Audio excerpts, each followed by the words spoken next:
Hey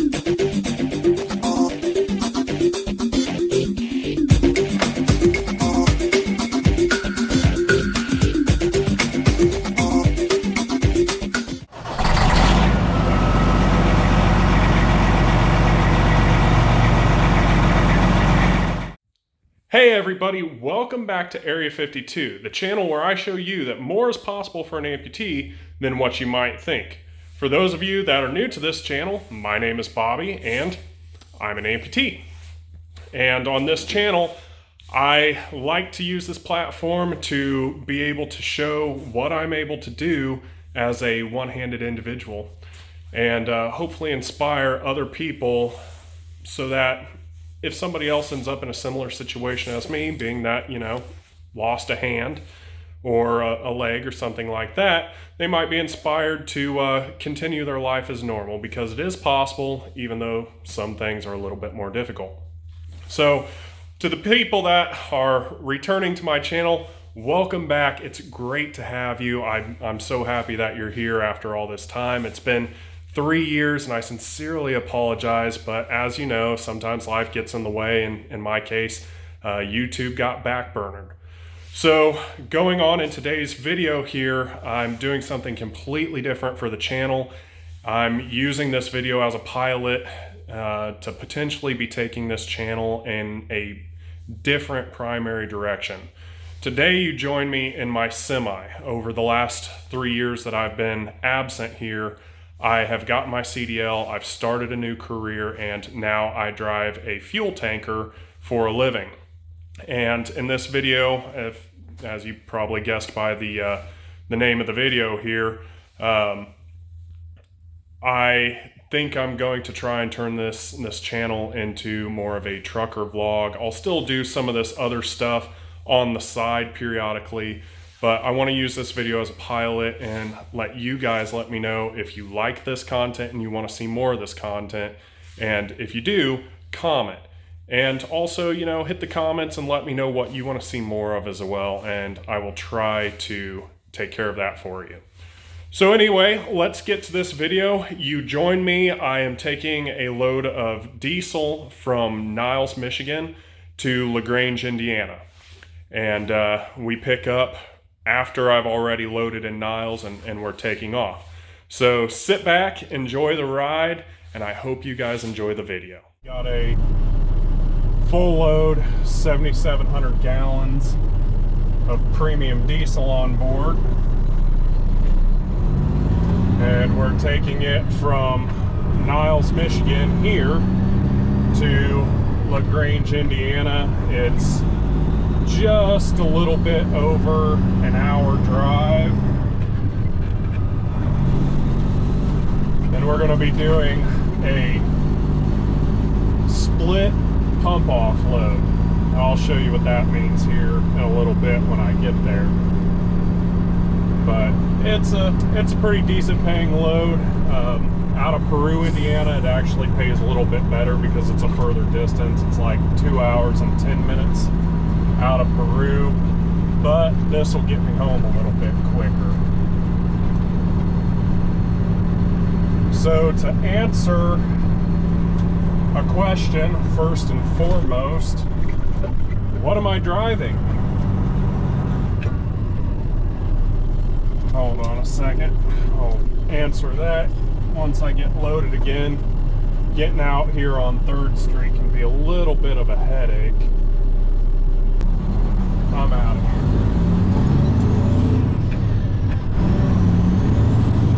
here. You see how long that 1-2 gear shift took? And right there, that car was at that hill, was approaching the top of that hill where that Jeep is at.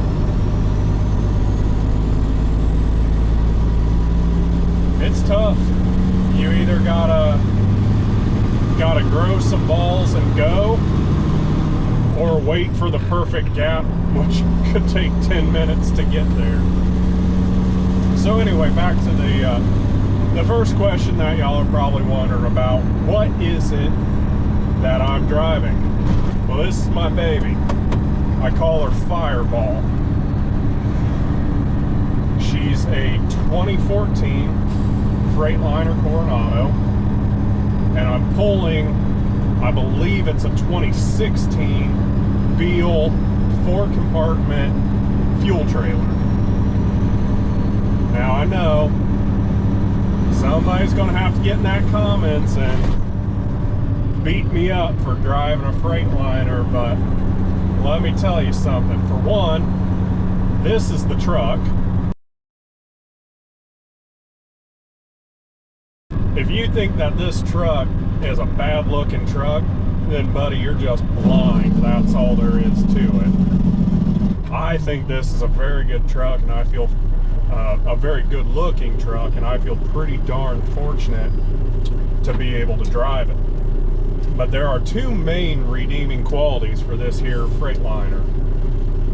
One of them being, there's a sticker actually right below you guys that says Fitzgerald Glider. Now those of you that know that that's something special. So let me give you a short history lesson. Back in, I believe it was 2007, emissions system started on these trucks. And this company, Fitzgerald, would buy brand new trucks without engines in them. And they would take rebuilt engines, put them in this truck, in these trucks, and then what you would end up with was a post-emissions dated, pre-emissions truck, if that makes any sense. So that's kind of their workaround to having emissions on these trucks, because at the time, and well, even now, if we're being honest, a lot of companies don't want these new emissions trucks.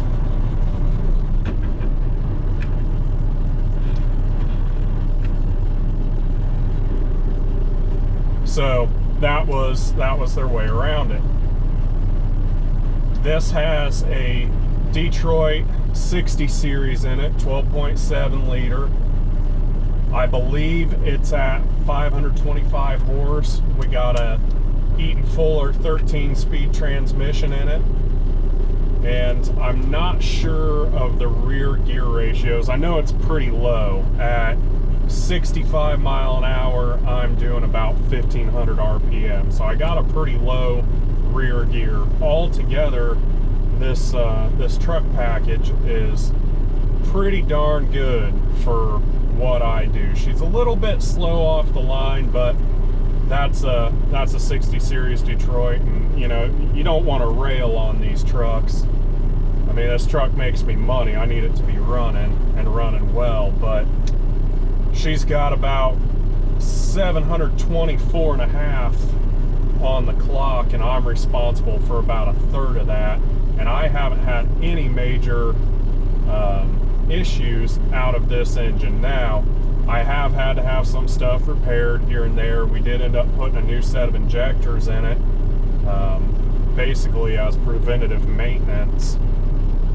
It's a good engine, I'll tell you. I'm very, very happy with how this truck runs. But moving on to the second redeeming quality of this truck, and this is, in my opinion, the most important thing about it. This used to be my dad's truck and trailer. Now, if you follow my channel, I know I haven't made any videos in like 3 years, but if you follow my channel, you'll know that my dad has passed away. A little history on that: when I was a little boy, my dad was a cop by day and a propane transport hauler by night. And every now and again, I'd get an opportunity to ride with him, every chance I got, if I'm being honest. I loved riding in that truck. Oh, truck, I know, it's not my fault. It's yelling at me because my turn signal's been on for like a solid 5 minutes. So my dad was always a fuel hauler. He retired from the police force and went full-time trucking. And well, he was already full-time trucking. I'm not sure how it was he worked 2 full-time jobs all at the same time, but he did it. But he went to hauling gas and diesel, which ended up proving to be a much better gig for him.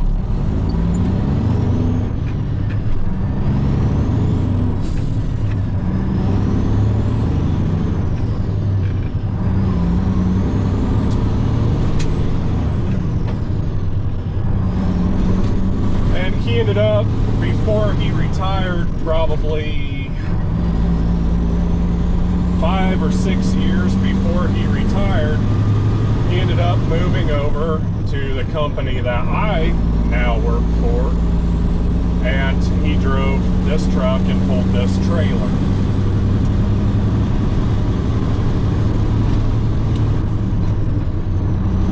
And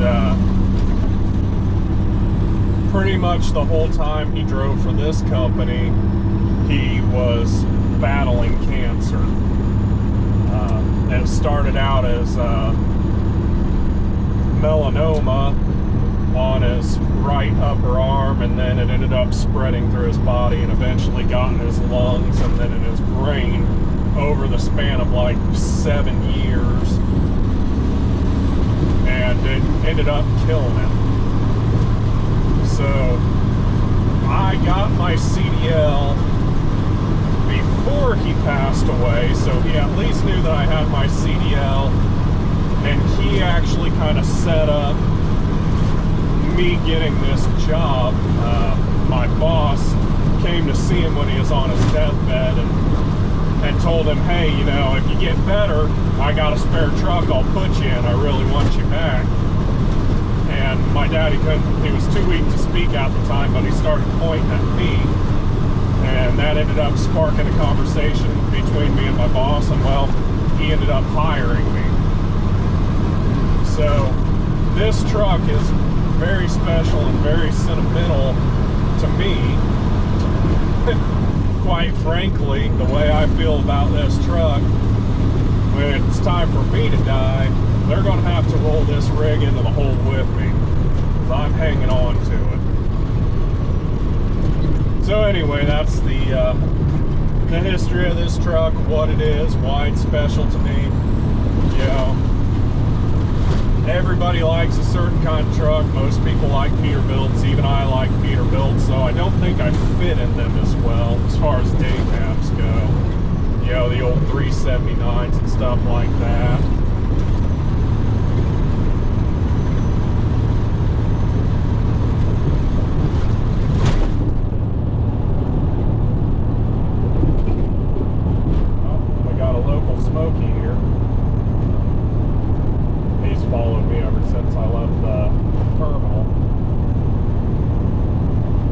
So anyway,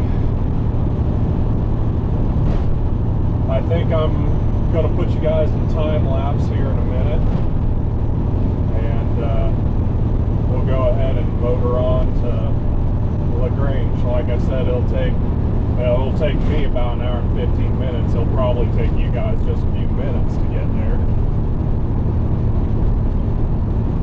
We got a pretty sunset. I would record more, except it's going to get dark on me, and I don't know how well you guys will be able to see once I get there. I've only got probably half hour more daylight left, but I'll leave you guys off with some jake brakes here.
Slowly but surely made it to our destination. Got a huge line of cars behind us. We've been following this wide load. There's actually 2 trucks.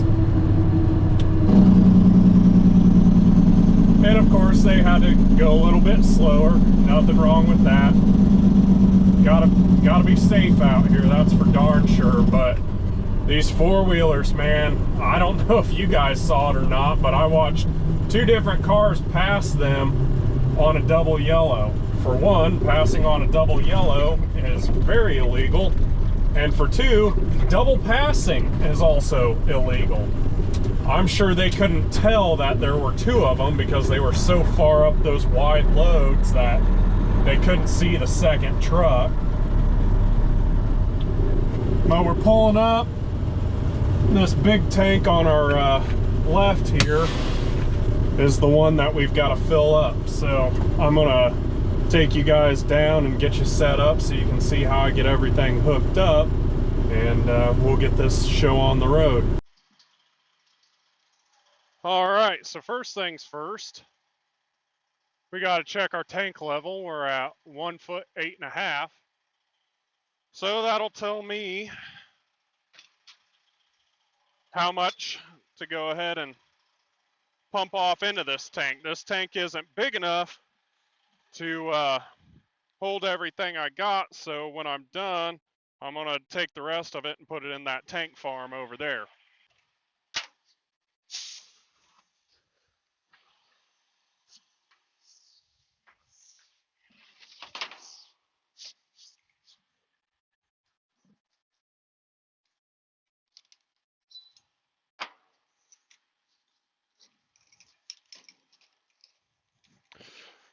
So get this first hose hooked up.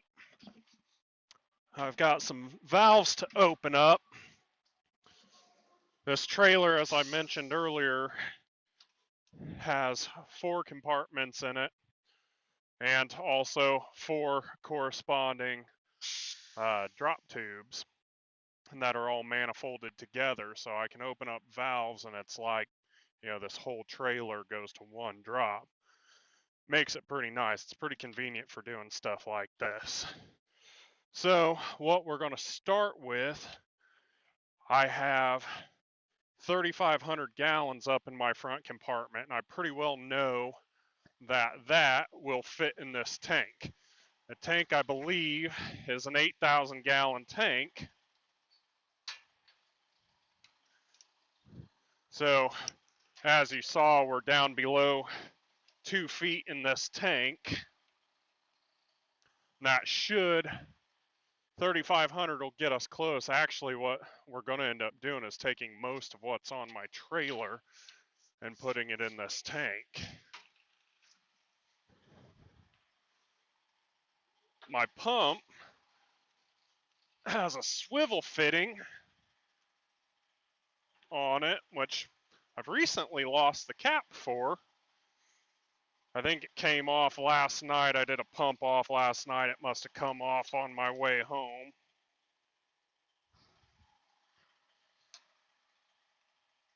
You guys probably can't see, but I'm getting this hose hooked up right here.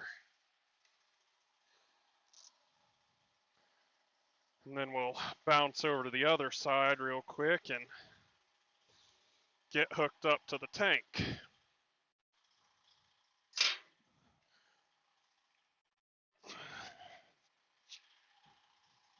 So one thing that helps me out a lot is holding these hoses in between my legs. There's only so much that I can do with my prosthetic, but this job gets a lot easier when I start using other body parts to do what I need to do. So we'll go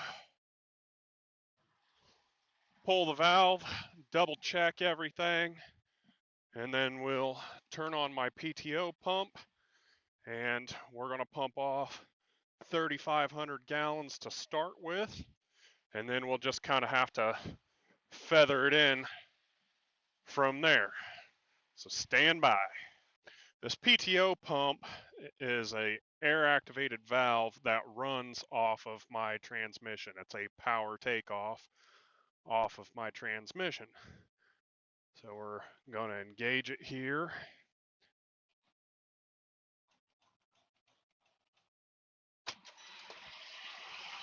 And we're good to go. Now I got to do some final checks, make sure everything's working the way it should. One thing I definitely always want to check is make sure that air is being sucked into this trailer. As fluid comes out of the trailer, it's pulling air into the trailer through this hose over here. This is my vapor recovery. Obviously, I can't hook up a vapor recovery on this tank. Doesn't really matter, it's diesel anyway. But I always go through and I check and I make sure that the valves I want to be open are open and the valves I need to be closed are closed. And that does actually come important as I'm doing this pump off. So here's what we got. We got, the 4 pipes on my manifold. We've got a hose going to the inlet of my PTO pump, which is very noisy. And then as you saw, this hose going to the tank. And now that ticks up. So the big hand is inches, the little hand is feet. So right now we're at 2 foot 2 inches. I've got to take this up to 7 foot 1. So I'm going to go ahead and pump this off, and I'll pick up with you guys when I'm all finished up. All right, so we've got the 3,500 gallons from the front compartment pumped off. My third compartment had 1,000 gallons in it. We pumped through that. Now we're in my fourth compartment, and we're just about to shut her down. I'm watching the gauge up top right now to tell me when to shut it down, and it looks like it's time.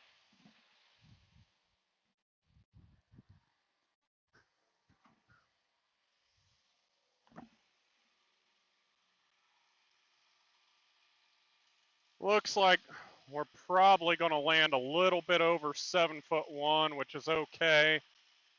I've taken this tank up to 7 foot 2 before. I'm guessing we're probably going to land somewhere about 7 foot 1.5. I don't do this load as often as I used to, but when I was doing it a lot, I could get everything shut down pretty much right at 7 foot 1 on the first try. Like I said, going a little over never hurts. The big thing with this is you're trying to get the tank to stop at 90% capacity. And then the other thing is, I believe this tank is equipped with a shutoff. So right now I'm walking my hoses to get all of the residual diesel out of the lines, including this one over here at the tank. Then we'll go ahead and get the pump shut off and start disconnecting our hoses. Yep, called it. I'll show you guys here in a second, but we're at 7 foot 1.5 inches.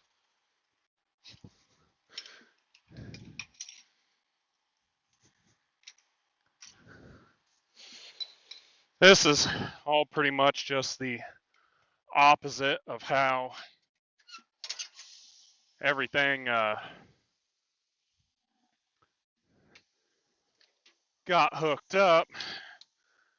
The difference is I don't close all my valves. There's a reason behind that, but it just makes the process a little bit faster when I go to dump the rest of this off in the bulk plant. So I actually didn't come up with the holding the hoses between my legs trick on my own. One of our other drivers actually taught me that. He used it as just a easier way to do things. But as it turns out, that was a quick way for me to learn how to make my life a heck of a lot easier. And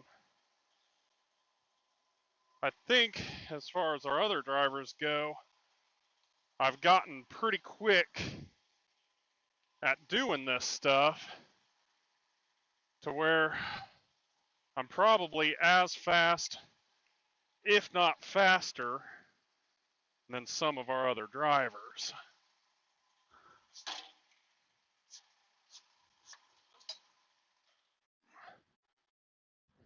So this one being a shorter hose, it's not nearly as heavy.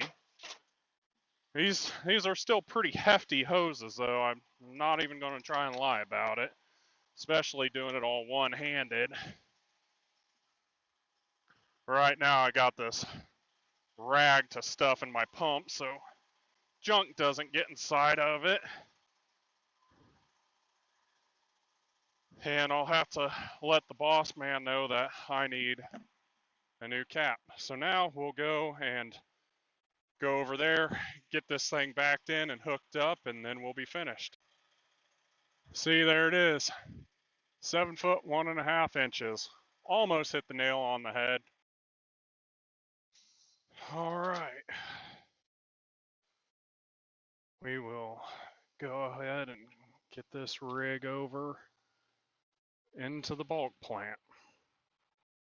All right, I think we're there. Get this rig shut down. And we'll go get our tank readings and see which tank this needs to go into.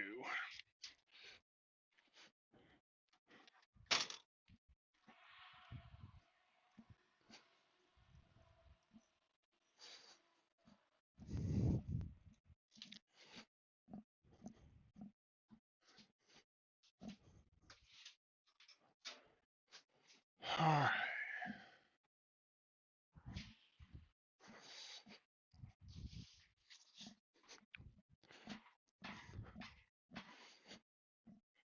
So we've got roughly 8 foot 7.25. We're shooting for the lowest tank. And 13.4. So it looks like I'm going to be throwing it into tank 2 here. So we'll get that hooked up and get her going.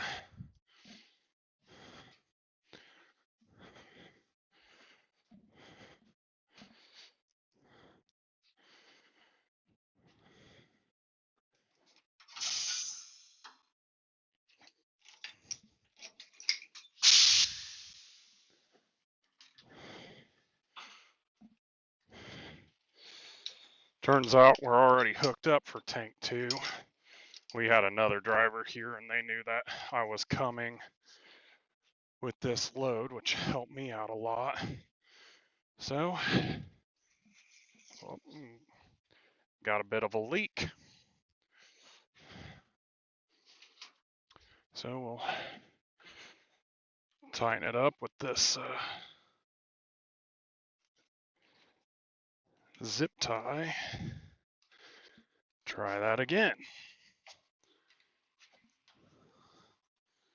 All right, no leak.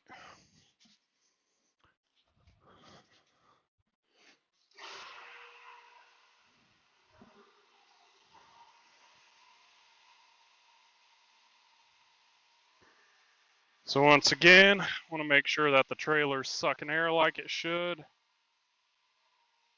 I'll have to put a pig mat down on that. And then the second thing I do is just make sure that the fuel's going into the right tank. And tank 2, and we can see that this gauge is going up.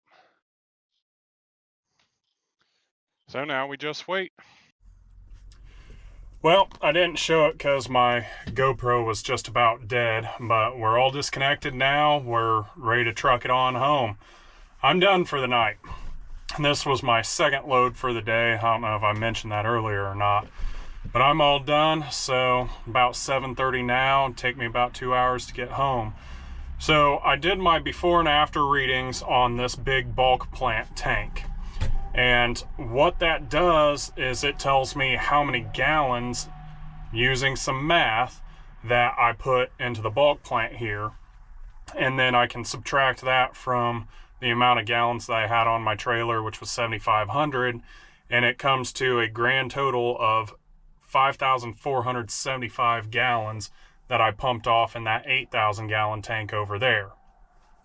The customer wants to know when I fill that tank how many gallons I put in it. So I have to do a little bit of math and figure out what I stuck in, and then write it down on my bill of lading, and I'm all set.